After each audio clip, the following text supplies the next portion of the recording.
Bienvenue à cette nouvelle édition du début de week-end sur CamNews 24, à la une de votre journal. 1er octobre 1961, 1er octobre 2015, 54 ans déjà que le Cameroun a été unifié. Un an après la célébration du cinquantenaire de la réunification, l'anniversaire de cet événement historique dans la vie de la nation semble être relégué aux oubliettes. 40 ans déjà que le Conseil international de la musique, à travers l'UNESCO, célèbre la journée internationale dédiée à l'art musical. C'est tout pour les titres. Bienvenue au journal. Devoir de mémoire, hier 1er octobre 2015, était un jour de l'an 54 pour la réunification du Cameroun oriental au Cameroun occidental. Un anniversaire visiblement qui semble être oublié aux oubliettes au Cameroun, un an seulement après la célébration en 2014 du cinquantenaire dédié à ce moment historique de la vie de la nation. Certains citoyens rencontrés ce jour dans les rues de Douala s'en souviennent, tandis que d'autres semblent n'avoir aucune idée. Le point avec Géry Eban. C'est tout comme une amnésie républicaine que l'on observe chez le commun des mortels au Cameroun. Le 1er octobre passe pratiquement inaperçu, pourtant une date importante pour le pays de John Goufoncha. L'on se souvient, comme si c'était hier, la célébration en grande pompe du cinquantenaire de la réunification à Boya en février 2014. Un an plus tard, pire, 54 ans plus tard, les Camerounais ne s'en souviennent même pas. Je ne suis pas préparé à répondre à ce questionnaire. Il fallait que je sois préparé. Bon, le 1er octobre aujourd'hui, pour moi, c'est la journée infirmière. L'histoire du Cameroun. En fait, à cela ne tient, je sais que la journée du 1er octobre, c'est la journée des infirmières chez nous à l'hôpital Akintini de Douala. Le Cameroun, c'est le Cameroun, a-t-on coutume de dire. On dirait que l'on a même formaté la mémoire collective. C'est amusant mais grave. Il est question pour les citoyens camerounais de se réapproprier leur histoire. D'autres citoyens, par contre, certainement au crédit de leurs âges, se rappellent de ce qu'est le 1er octobre pour le Cameroun. Octobre, c'est la réunification du Cameroun. 1er octobre 1961, c'est ça? Non. Réunification du Cameroun. Aux grands hommes, la patrie reconnaissante, les acteurs de la réunification recouvrent plus ou moins leur bravoure dorée autant que possible dans les différentes chapelles politiques et régions du Cameroun. Ce 1er octobre 1961, à l'issue d'un référendum, une partie de nos compatriotes avait choisi de devenir nigérians. Des familles se sont divisées, occasion qui ne nécessite tout de même pas des activités funéraires au Cameroun, car il faut passer à autre chose, selon cette citoyenne. Je ne pense pas que ce soit nécessaire de mettre des drapeaux en berne pour se rappeler de cette partie-là du Cameroun qui s'est rattachée au Nigeria. Simplement parce que c'est également un moment où une autre partie s'est rattachée au Cameroun. Et il vaudrait mieux célébrer les acquis plutôt que de célébrer ce qu'on a perdu. Donc déjà, je crois qu'il vaudrait mieux se focaliser sur ce qu'on a gagné, une partie qui s'est rattachée au Cameroun, que de se rappeler de cette douloureuse partie-là qui a été rattachée au Nigeria. Le président de la République, Paul Biya, dans son discours de circonstance, lors de la célébration du cinquantenaire de la réunification à Boya, avait convoqué la prise de conscience sur l'importance des origines du Cameroun en direction des jeunes générations. Il n'y a pas de grand peuple sans mémoire du passé. Camerounaises, Camerounais, le 1er octobre 1961 est un jour historique, un jour de grand bonheur pour tous les Camerounais. Après 42 ans d'incertitude et de vicissitudes, des frères longtemps séparés, qui n'ont jamais cessé de se rechercher, se trouvent enfin réunis, et réunis pour toujours. L'histoire du Cameroun est dès lors l'ombre qui suit tout Camerounais où qu'il soit, car personne ne fuit éternellement son histoire. La réunification et l'intégration, un couple à coup sûr pour l'enracinement de l'unité nationale garante d'un vivre ensemble dans la paix et la concorde. Poursuivons avec la journée de la musique qui s'est célébrée hier. 40 ans déjà que le Conseil international de la musique, à travers l'UNESCO, célèbre la journée internationale dédiée à l'art musical. Au Cameroun, l'événement semble passer inaperçu. Pourtant, la musique ne se porte pas assez bien au pays de Manu Dibango. Entre dépravation des mœurs et piraterie, la musique a quitté les studios pour se donner en spectacle dans les batailles de leadership autour de la gestion collective du droit d'auteur. Reportage Éric Tcheche. La musique adoucit les mœurs, disait Gilles Jacob, un critique, essayiste, réalisateur et personnalité française du monde du cinéma. En ce 1er octobre où la communauté internationale célèbre au travers de l'UNESCO l'initiative de Lor Yehoudi, la musique au Cameroun est devenue une cacophonie administrative. Les artistes abandonnent pour les moins courageux les studios pour se verser dans l'océan qu'est la gestion des droits d'auteur. Engloutie dans les obscénités, la chanson camerounaise conjugue ses heures de gloire au passé simple. Colonisés par les rythmes venus du Nigeria et de la Côte d'Ivoire, les musiciens camerounais, abandonnés à leur triste sort, doivent se battre seuls contre la piraterie, ce cancer qui tue à petit feu la création des musiciens, tandis que les membres du gouvernement s'entredéchirent autour de la gestion du droit d'auteur dans l'art musical. Ce qui est de droit devient l'aumône. Le manque d'infrastructures pour l'expression populaire de la musique au Cameroun ne semble pas intéresser les autorités. Les mécènes crient au flot et bienvenue les déviances de toutes sortes.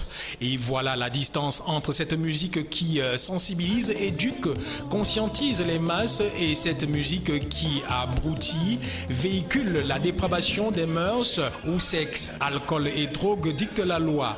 Sans véritable école de musique, c'est dans le tas que les plus chanceux parviennent à faire une carrière dans ce domaine.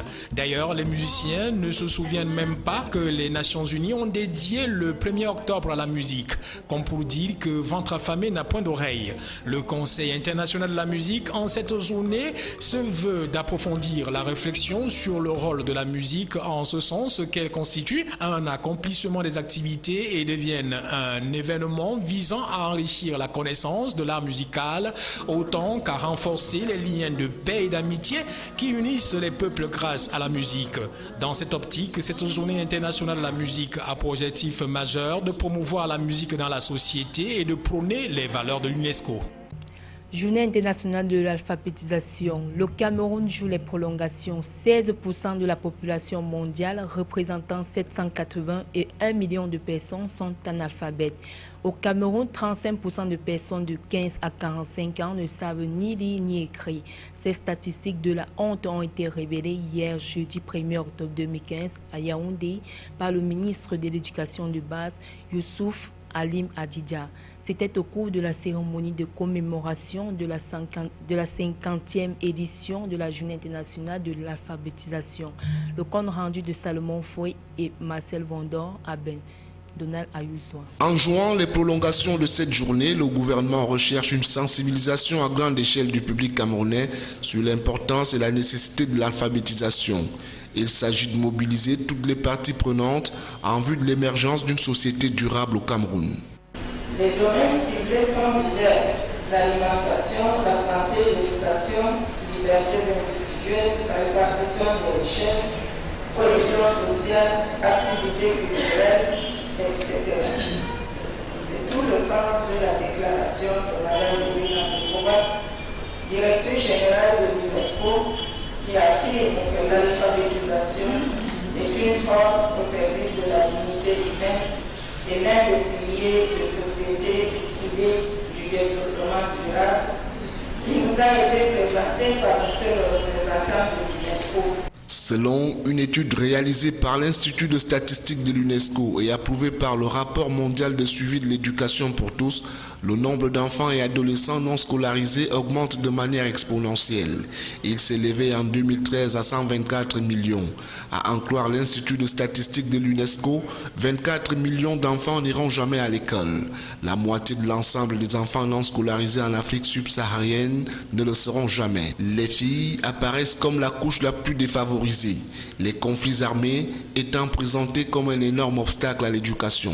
Concernant la jeunesse, les statistiques en vigueur révèlent que près de 8,80% d'enfants de 6 à 11 ans ne sont jamais allés à l'école, alors que 11,3% de jeunes Camerounais quittent prématurément les écoles primaires sans avoir acquis l'aptitude à lire et à écrire. Au regard des défis de développement qui interpellent le Cameroun, la lutte contre l'analphabétisme et l'illettrisme apparaît donc comme un combat qui interpelle la nation tout entière, en ce sens que grâce à l'alphabétisation, les apprenants sont outillés dans les domaines aussi variés que la réduction de la pauvreté, la santé, le développement social, la protection de l'environnement, la participation citoyenne et la promotion de la paix.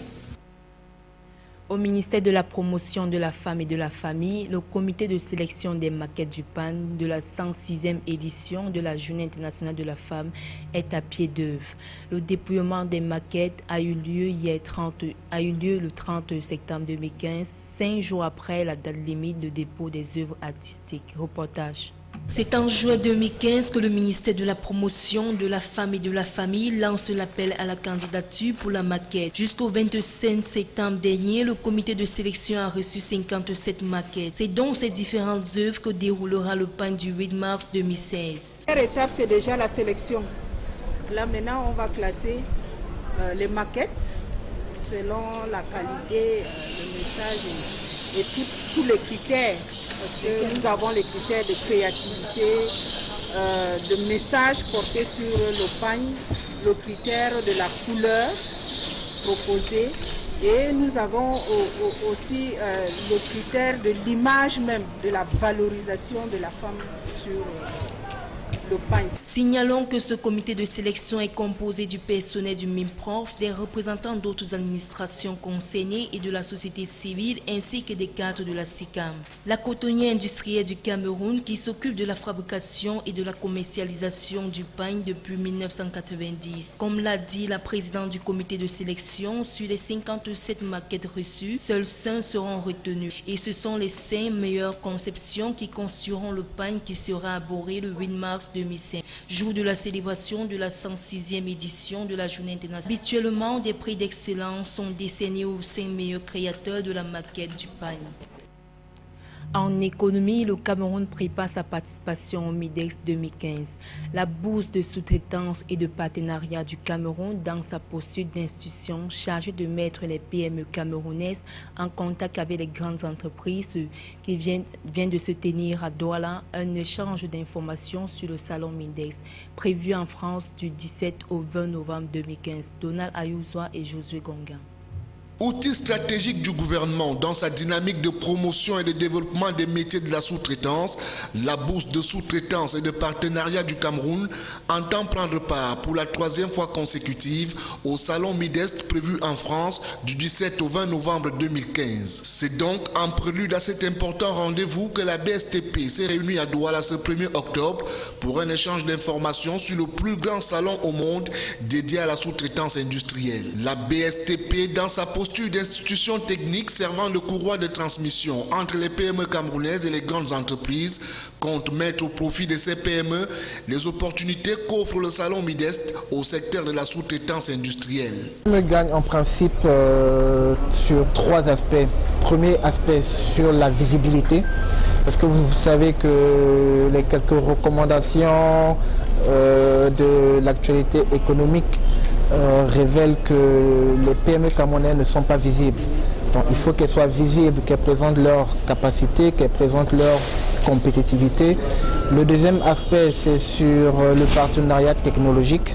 Il faut que les PME soient au fait de ce qui se réalise au mieux à l'extérieur afin qu'elles puissent travailler avec des partenaires étrangers. Et le troisième aspect, c'est évidemment tous les aspects financiers, c'est-à-dire les rencontres avec les fonds d'investissement étrangers et tous les partenaires institutionnels étrangers qui souhaiteraient investir au Cameroun. Les entreprises camerounaises présentes au salon MIDEX 2014 acceptent volontiers partager cette expérience qui leur a permis d'atteindre leurs objectifs. Lors du salon, on a prouvé aux étrangers qui est le Cameroun, ce qu'on a fait. On a tiré beaucoup d'expérience. Par exemple, aujourd'hui, pour garantir que par le PNJ du Cameroun, aujourd'hui rentrer dans la courbe de traçabilité de taux d'humidité sur le plan international par un équipement qui est fabriqué par un de nos partenaires. Mais il fallait qu'on ait au MIDEX pour découvrir que ce produit qui est la besoin au Cameroun a ce genre de problème. C'est pour ça que nous recommandons à beaucoup d'entreprises de participer au MIDEX. La participation régulière de la BSTP et ses entreprises affiliées au salon MIDEX en France vise donc à améliorer, entre autres, la contribution des PME et des grandes entreprises au PIB à travers la sous-traitance. À retenir de cette édition, 1er octobre 1961, 1er octobre 2015, 54 ans déjà que le Cameroun a été réunifié. Un an après la célébration du cinquantenaire de la réunification, l'anniversaire de cet événement historique dans la vie de la nation semble être relégué aux oubliettes. 40 ans que le Conseil international de la musique, à travers l'UNESCO, célèbre la journée internationale dédiée à l'art musical. L'info en continu sur CamNews 24. À demain.